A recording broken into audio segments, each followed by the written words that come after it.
G'day folks, and welcome to this instructional guide on how to play Nevsky, Teutons and Rus in Collision 1240 to 1242.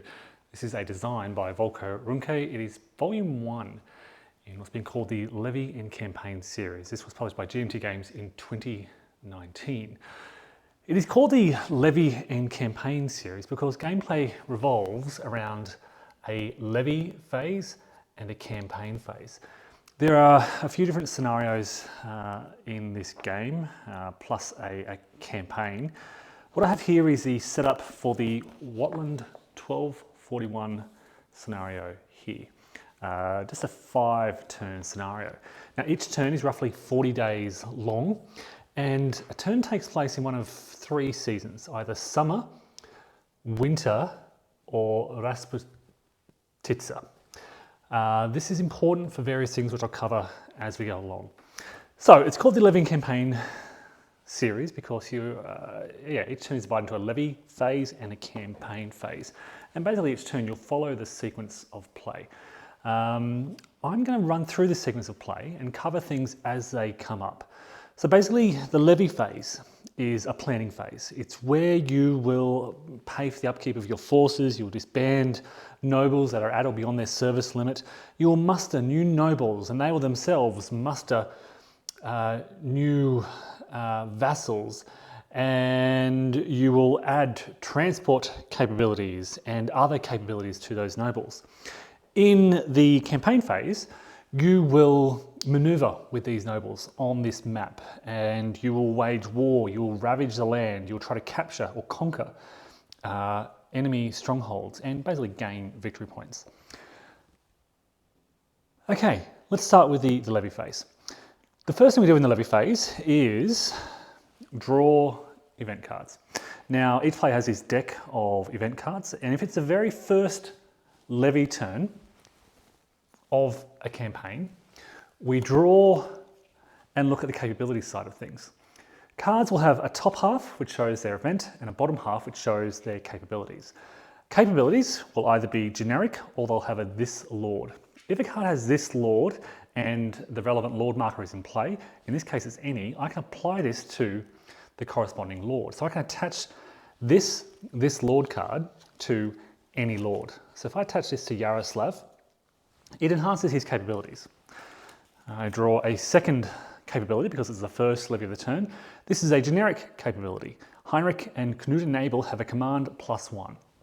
Okay, so I slide that under the side of the board to show that it's one of my faction capabilities as the Teutons. We have the Teutons on this side, the Rus over this side. These are the Teuton lords. This is the Rus lord at the start of this scenario. So Knut and Abel now have command +1. I'll explain what that means later on. We've drawn our 2 events for the Teutons, then we go over to the Rus. They'll do the same thing. They'll draw a capability, and it is a generic capability. They'll slide that under that side of the table. And the second capability is another generic capability. They slide that under that side of the table. For all subsequent levy phases beyond the first, these cards will be drawn for their events. So we will resolve the top half of the card instead of the bottom half.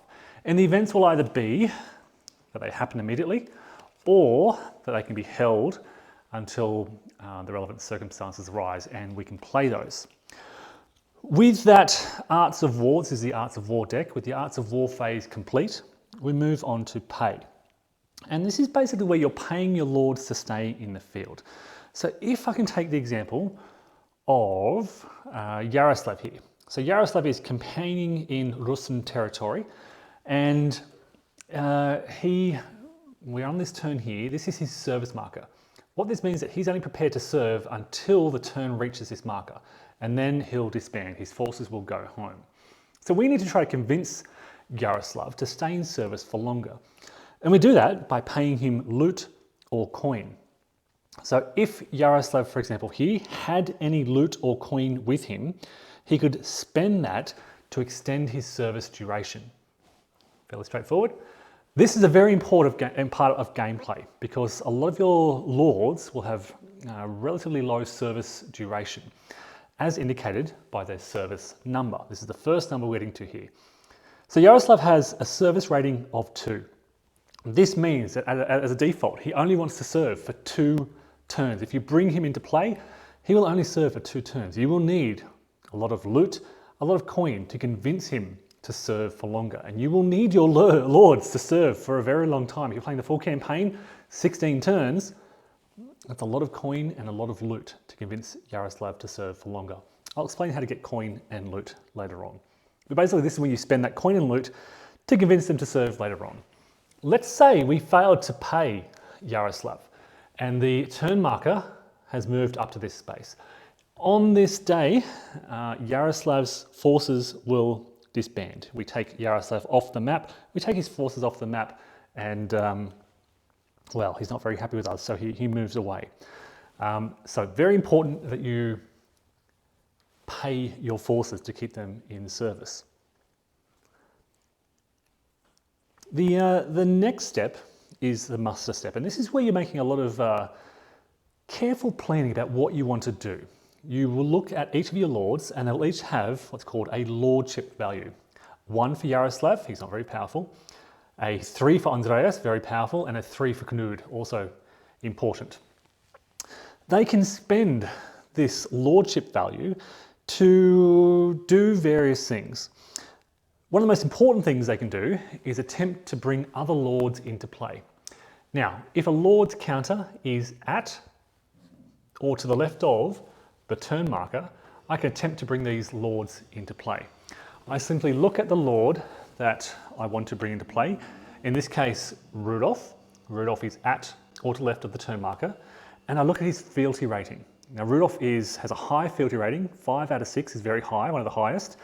All I need to do is spend 1 of my muster points, roll a die, and try to succeed. In this case, I've failed, but I can spend a second lordship point to try again. If I roll within that range, I succeed.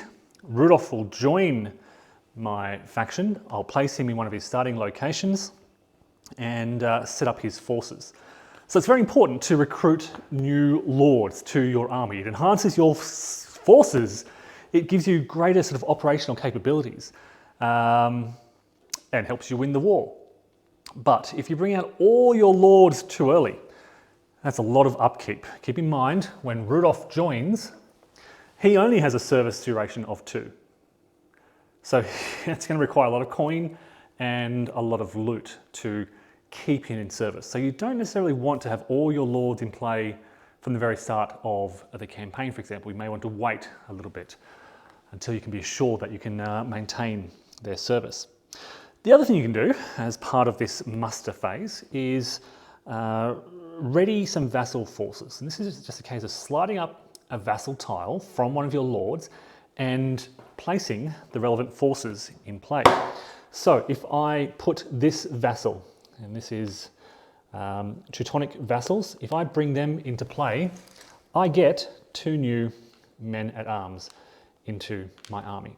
So I've enhanced Andreas's force size by pushing a vassal up, by mustering my vassals.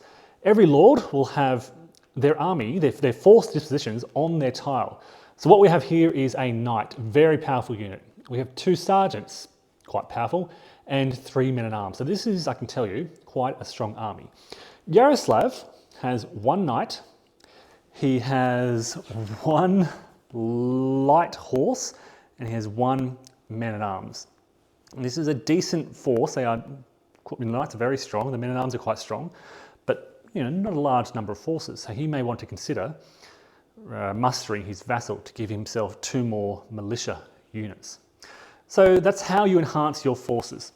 I will point out at this stage that if your force size, so if I muster that and I muster that, so I get some light horse and some militia, if your force size goes above 6, I've now got a force size of 8, it's going to cost extra to feed my army. I'm going to have to pay 2 provender, basically, when I move that army during battle. And that's something that, well, I'll talk more about that later on, but it's often something you want to avoid. You generally are wanting to keep your force size to 6 or under, such that it only costs 1 provender. But I'll talk about that later on. Okay, so the other thing you can do is add transports. So if I have, let's say, where have I got? Andreas is here. your nobles, your lords will move around the map. Now follow these ways. There are waterways and roadways like this, but they need transport to carry their mainly their provender and also their loot as they travel around. Now you can see Andreas here starts with two provisions for his army. He only has one cart and one boat. So if Andreas here moves from Felin down to Sakala down here, he's going to follow this road, but because he has twice as much, he has more provisions than he has carts, he's going to be laden, and that's going to be a more expensive action. Because of this, he's going to think about where he wants to move to, and in this phase, he's going to buy the transport to enhance his capabilities. Let's say he wants to attack towards Rus. He's going to follow the waterway out here. Because of that, I'm going to enhance his transport capabilities by boat. That means that he can carry his provender along waterways without being laden down. So in this phase, you're actually thinking already about what you want to do during the campaign season, and you're buying the transport to facilitate that. It may be that Andreas is going to move a combination of roads and waterways. So he's going to buy both a boat and a cart, just to ensure that he's not laden, so that his march moves don't cost double, which I'll talk about later on. All right, so you can use this during this muster phase. You can use the lordship value to roll to ready new nobles, new lords. You can muster new vassals to enhance your force size. You can add a transport to your lord, or you can look through your arts of war and select a capability that you really like. So if you really want your men-at-arms to have archery with -2 to the target's armor, as Knut and Abel might want because they have 3 men-at-arms, you can spend your lordship points to buy that capability.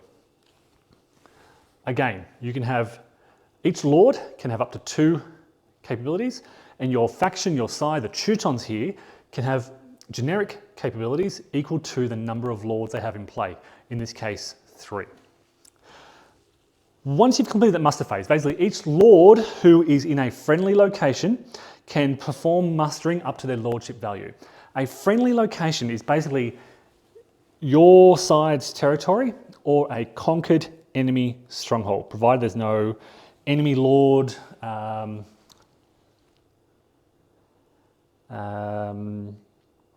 or it's a siege situation, things like that. So yeah, you need to be in a friendly location to be able to form that mustering.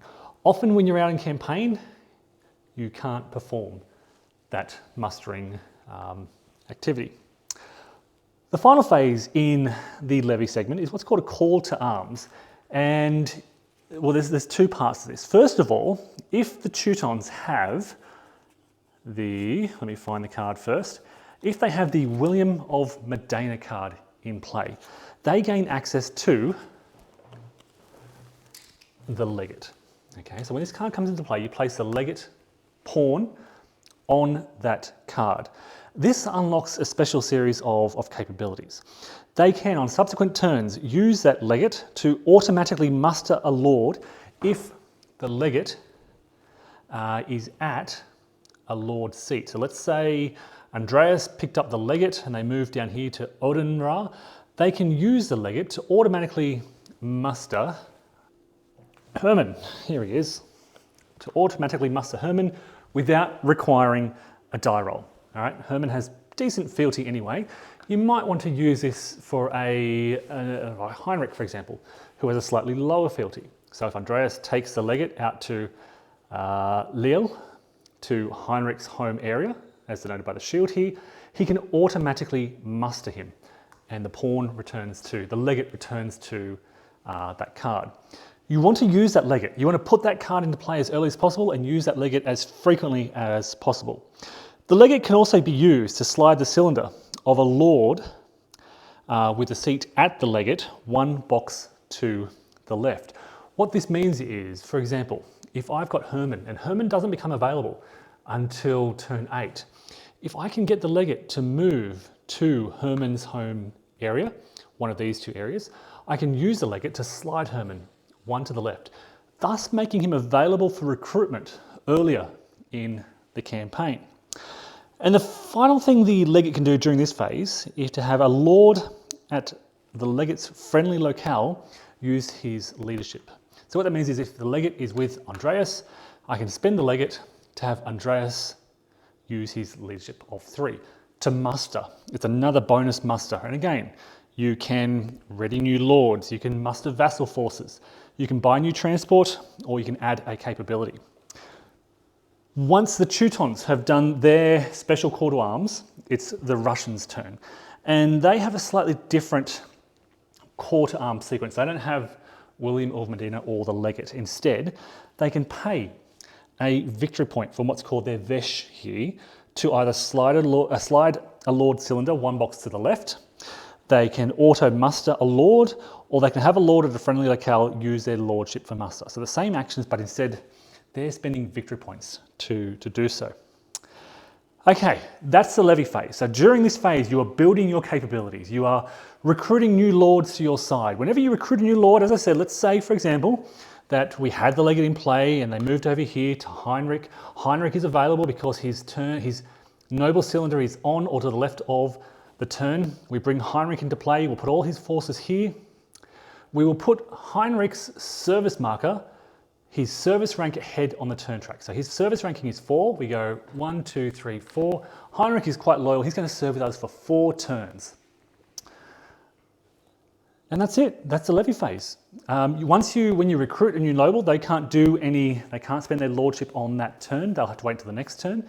But your other lords in friendly locations can use their lordship value to enhance their force, size, and capability. Basically, what you are doing here is several main things. New lords into play, new vassals into play to increase your force, size, and capability, and new capabilities into play, and new transports into play to help you to move around. This is very important for reasons which I'll talk about during the campaign phase. That's it. You are building up your capabilities, building up your force, trying to become more effective at waging war on the enemy. With that done, we move to the campaign phase. The first thing we do in the campaign phase is flip the levy marker to its campaign side. We then discard any side's capabilities in excess of the number of lords we have. So if I was reduced to 1 lord, I would have to reduce down to 1 generic capability card. With that done, we now begin the planning phase for the campaign session. This is the campaign deck, and there are 3 cards per lord. So for Knud and Abel, for example, these are the 3 Knud and Abel cards. You have 3 cards per lord plus 3 pass cards. You will build a deck of these command cards corresponding to the current season. So in summer, you build a deck of 6 cards. That's 6 command actions you'll be taking. In winter, it's only 4. And in Rasputitsa, it is 5. As it's currently winter, in effect, I look at my nobles in play, and I've got these 3 nobles at the start of this campaign. Let's say I haven't brought any new in yet. I will find the cards for the nobles in play, plus the pass cards if I really want to, but generally you don't want to pass, you want to be doing things. And I will build a deck of 4 cards. So let's say I want Andreas, who starts off here, to take a leading role. He's got a nice, powerful army. He has a good command rating, which I'll explain in a moment. I want him to be attacking. So I'm going to draw, let's say, 2 of Andreas's cards, 1 Yaroslav, and 1 Knud and Abel up in the north. But it's more than just this, because now I've picked who I want to activate. I select the order I want to activate them in. Let's say I want Andreas to march out to Yaroslav first, and then I want Yaroslav to take off, and then I want Knud and Abel to follow last. Or I may want Knud and Abel to lead first, to launch a diversionary campaign in the north.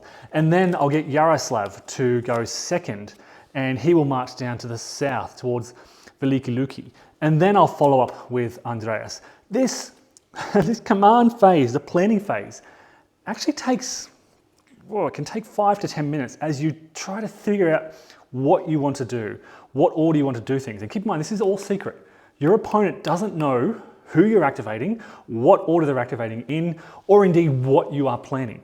So take your time with that planning phase because it is one of the most important aspects of the game. When you have enemy forces on the border, you don't know what they're going to be doing. Plan your actions and the order of those actions very, very carefully.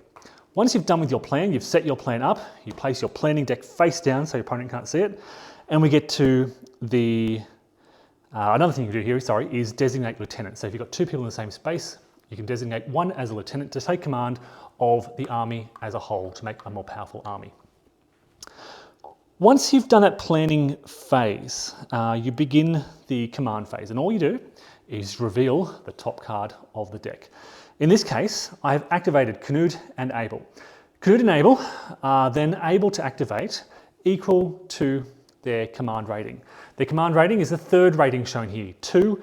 It's also shown on the card. But keep in mind, you may have a capability which increases their command. And there are a few different cards which can increase command capabilities. So in this case, with that capability in play, Canute and Able will have 3 commands. This is really the core of the operational side of this Levy and Campaign series and Nevsky. During your command, you are performing a range of different actions, and they're all relatively straightforward. You are marching, laying siege, storming a castle, selling out from the castle, drawing on more supplies, foraging, ravaging an enemy area, sailing, taxing to get some coins, or passing. Let me run through these one at a time and explain what they do. First of all, marching, and it is one of the most common actions you will take. It will typically cost you one of your 3 command actions to march from one location to an adjacent location. However, if you don't have, in fact, I'm just going to change this so I can show a better example. Let's say I led with Andreas. If you don't have the transport required to carry the provender along that path, you may suffer a penalty. So let's say, for example, that I had 3 provender and Andreas wanted to move along this road down towards Sakala. I have 3 provender, I only have 2 cart. To make that move, I am laden, right? I'm laden with excess provender than what I can carry. I would need to spend 2 of my 3 command points to make that move. Having made that move, there's 2 of my 3, I can't move again because I've only got 1 point left, I'm a bit stuck.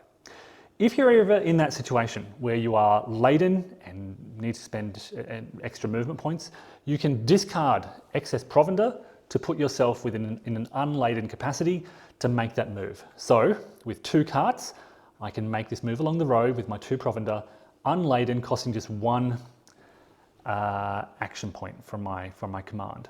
I can do a second move, 2. I can do a third move, 3, and so forth. You can repeat the same action. You can mix it. You can move. I could forage. I could move again. Mix and match however you desire.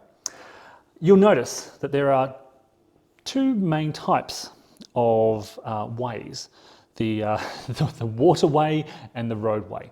The waterway requires boats. The roadway requires carts. However, this all changes in winter, and we're in a winter season. So really, I should put these on the sled side.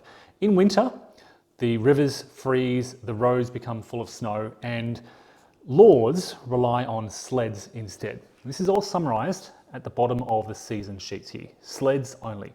We don't use carts, boats, or ships. Everything freezes up. Normally, let's say it's a summer season and things are dry, we will use our carts along the roads, the boats along the waterways. It's interesting, during winter when everything freezes, you flip this over to sleds, but it actually makes movement a little easier because you can move between waterway and roadway using those sleds universally. Okay. So marching, you're moving from one location to another. You need to think about whether you are laden or unladen. If you are carrying loot, you are automatically laden. If you are carrying too much provender or loot, you may not be able to move at all. So you need to think carefully about what you're carrying and where you're planning to carry it. Carrying loot in particular, when you ravage a location or you lay siege to a location and you gain loot, it really weighs you down, and you need to be careful about where you are and how you're going to use that loot. If you ever enter a location where there is an enemy stronghold, you must stop your movement and lay siege to that location. So you put a little siege marker down next to that to designate that you are laying siege to that location. And that's one of the ways you will begin to capture enemy forces. Once you have begun a siege, you can perform a second action, which is siege. Basically, you'll attempt to roll a die. If the roll is less than or equal to siege markers, that's providing there's no besieged lord. If it's an empty stronghold like this, if you roll less than or equal to the siege numbers, you capture the stronghold. If not, if the number of besieging lords is greater than or equal to the capacity, in this case 1, or the number of lines around the title of the location, then you can increase the siege marker, like so. This is important when it comes to storming the castle. Okay, so a siege is basically a slow way to reduce enemy fortifications. You can potentially force the surrender of that location. If you fail, you you can increase the siege rating. However, a siege action uses all of your command actions. Okay. When you feel like you've put up with the siege enough, you can do what's called a storm action. And this is where you get your forces to storm the castle. You'll get the battle board out. Depending on what type of stronghold you are laying siege to, you will get a garrison within that castle. So in this case, we're looking at a level 1 fort. The garrison is a single man-at-arms. The man-at-arms is placed in the garrison. You will take your forces, in this case Yaroslav, and you'll take, the way we do it is we take Yaroslav himself. You could take the entire card and place it as such. And yeah, basically it'll be Yaroslav's forces against the defending garrison. Sieges, when you're conducting a storm like this, basically, you follow the storm procedure down on the right-hand side. The main part of this is the strike phase, where defending archers and crossbowmen fire first, then attacking archers and crossbowmen.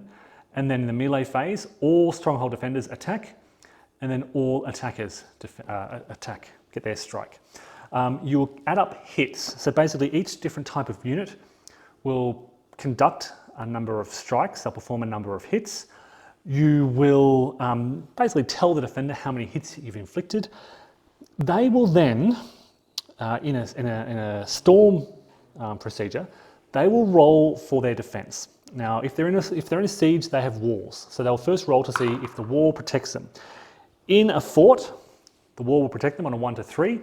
A roll of 4 is a failure, so the walls haven't protected them. But most units will have a defense. It'll either be armor or an evasion. The men-at-arms have armor, which will protect them on a 1 to 3. So the walls haven't protected these men-at-arms. Their armor does protect them. They are protected from 1 hit in that case. But the case may be that you've inflicted 3 hits on the enemy. So you're actually rolling 3 dice. And well, in this case, the walls have been wonderful. They've protected that man-at-arms. He doesn't need to worry about his armor. In a different situation, you may have had walls failing to protect you.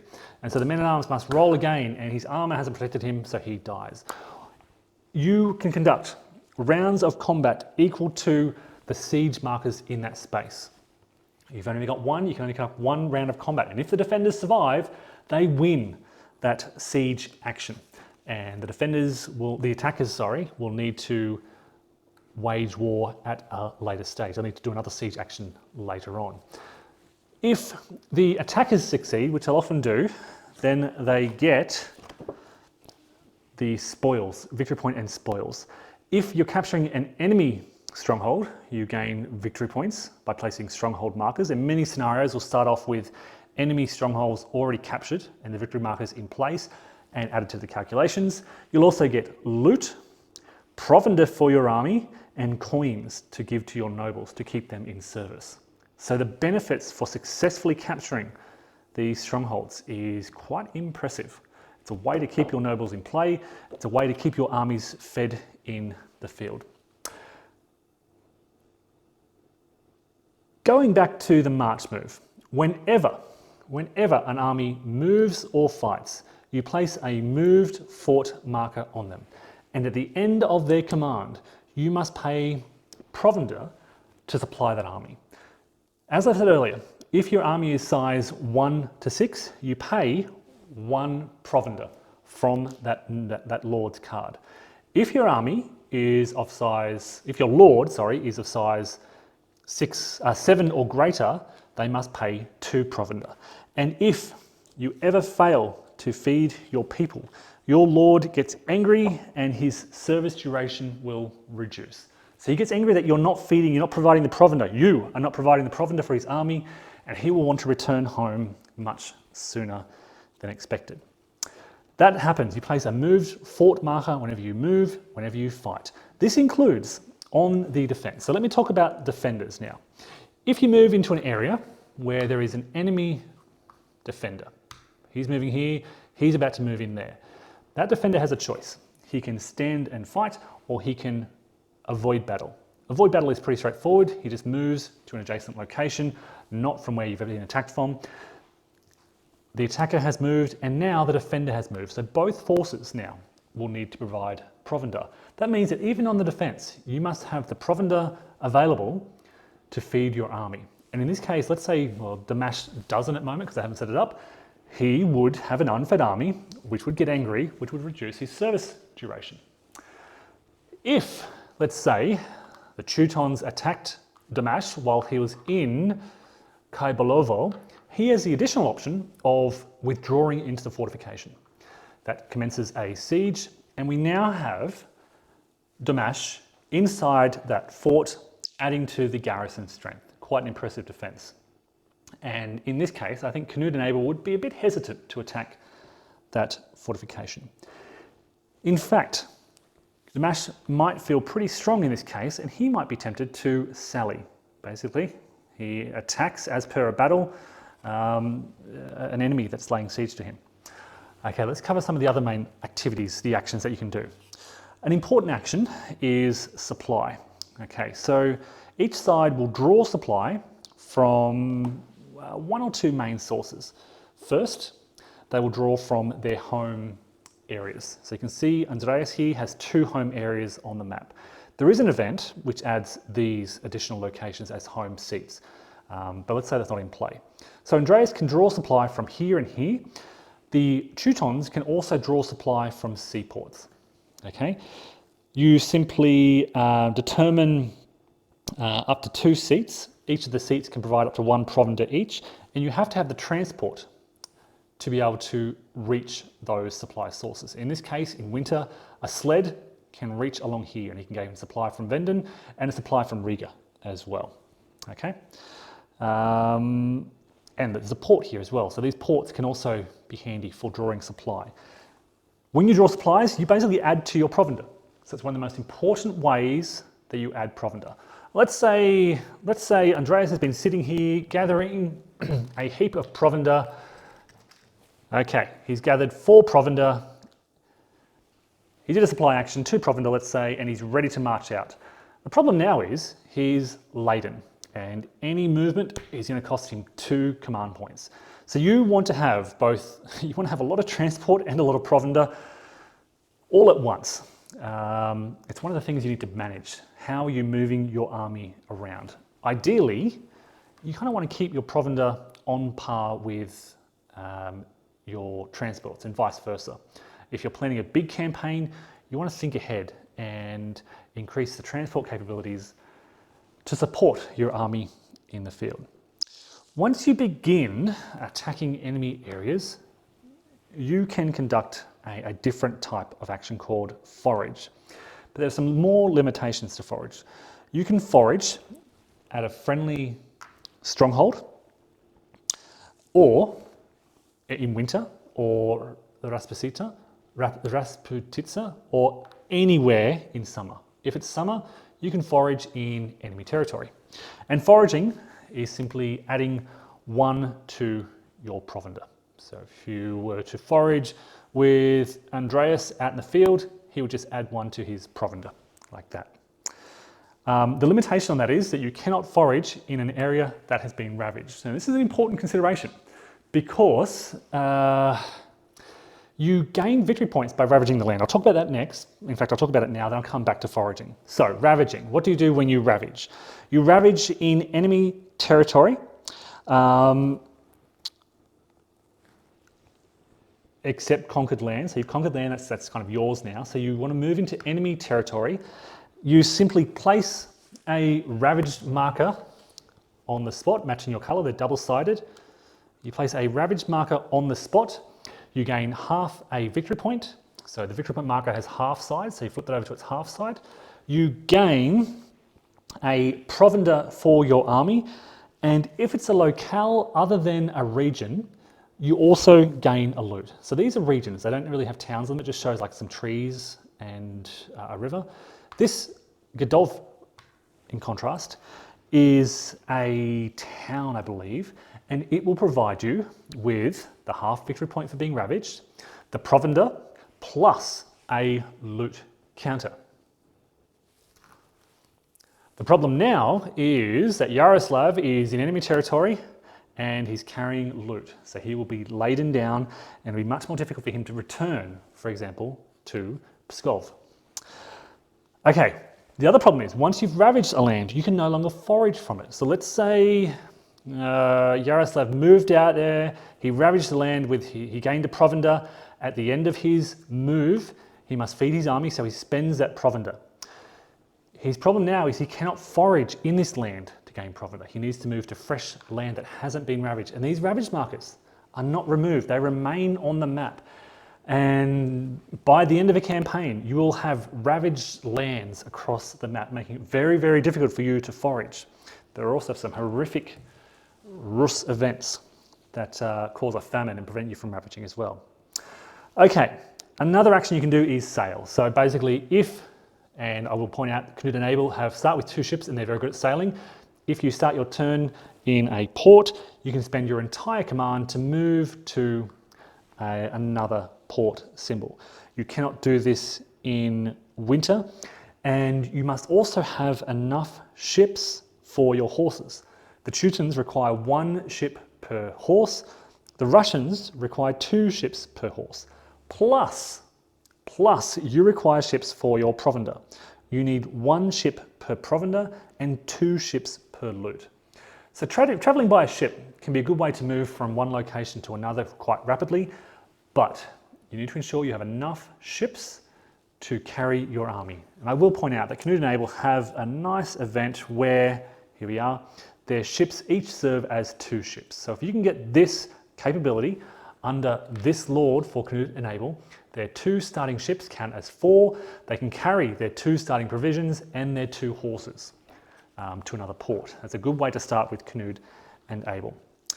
So yeah, sailing by ship takes your entire command, your entire turn's activities, but it can facilitate quite rapid movement across the map.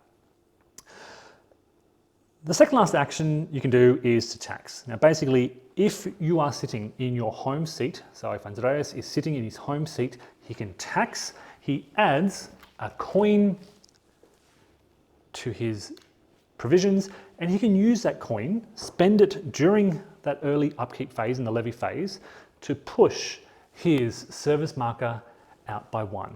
So by taxing the land, you gain a coin, you can spend the coin to keep Andreas in service for longer. Simple as that.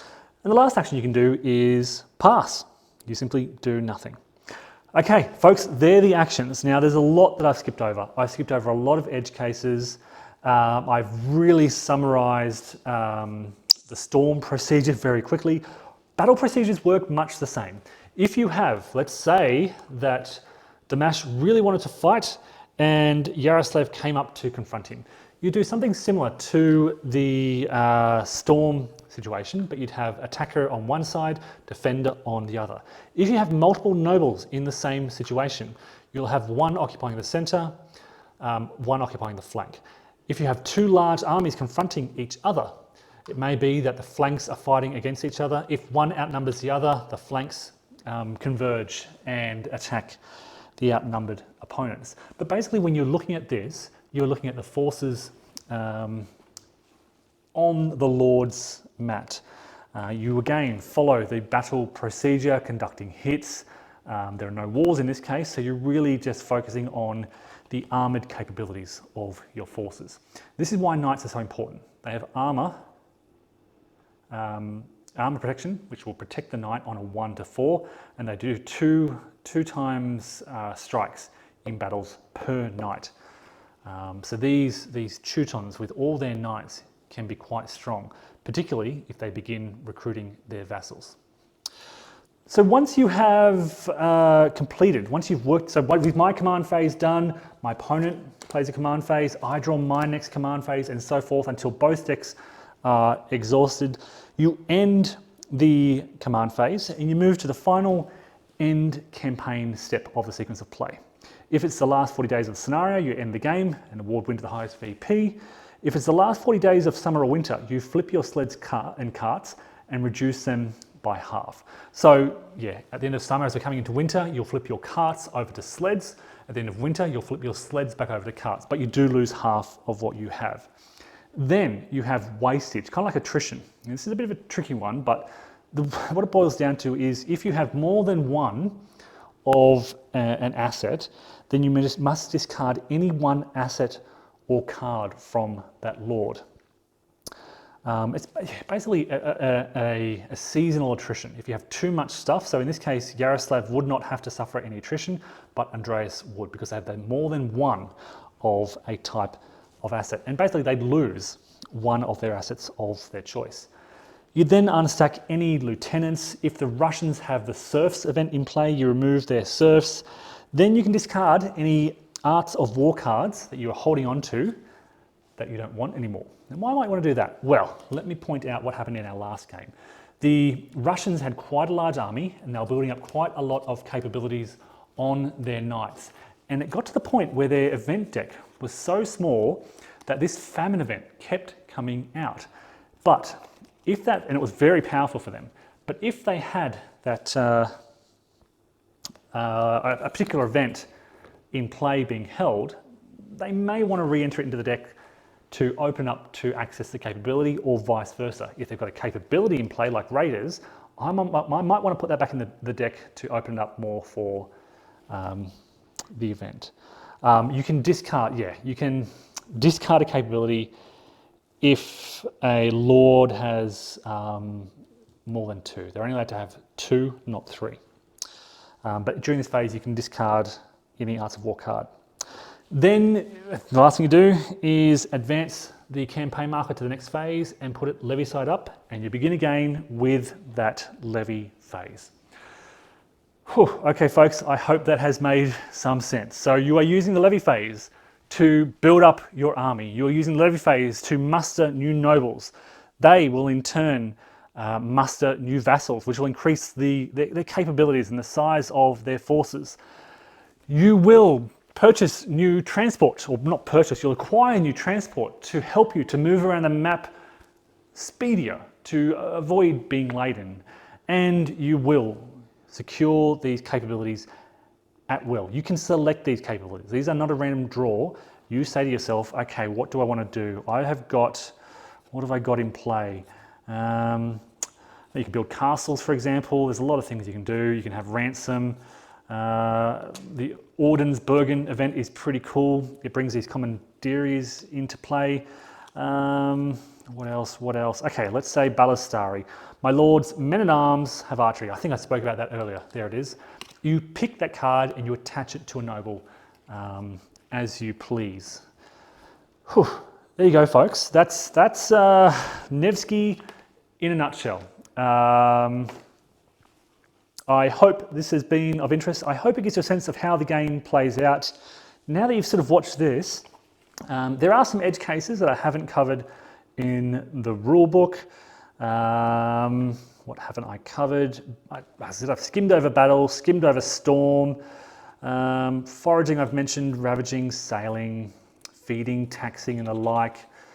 Look, I think I've covered most things, folks, but yeah, check it out. This is Nevsky, Volume 1 of the Levying campaign series by GMT Games. Thanks for watching, folks, and take care.